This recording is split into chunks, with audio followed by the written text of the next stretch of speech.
फेरि आज तपाईहरुलाई थाहा छँदैछ आज मेरो फुपूको बर्थडे हो। तपाईहरुले फर्स्ट भिडियोमा देख्नुभयो होला। आज चाहिँ यस्तो गरेर सरप्राइज दिएको थियौँ कि हामीले केक अनबक्स गर्छौँ है त।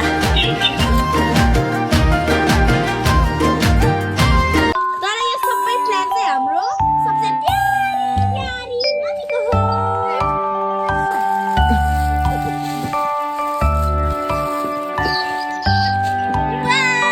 ह्यापी बर्थडे सिस्टर लेखेको छ यहाँ। Oh my God guys, such a big flower.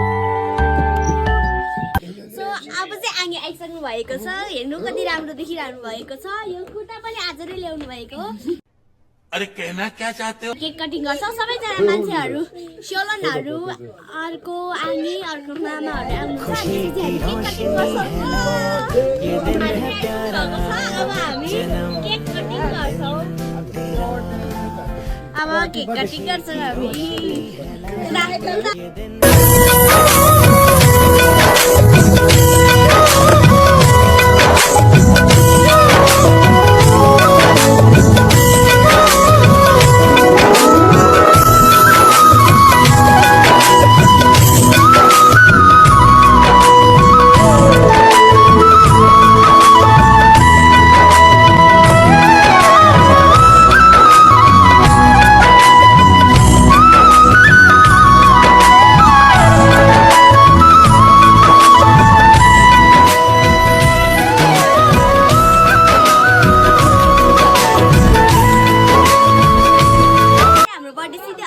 मासु भात खान जान्छौँ। यही हो हाम्रो birthday. Thank you, by by guys.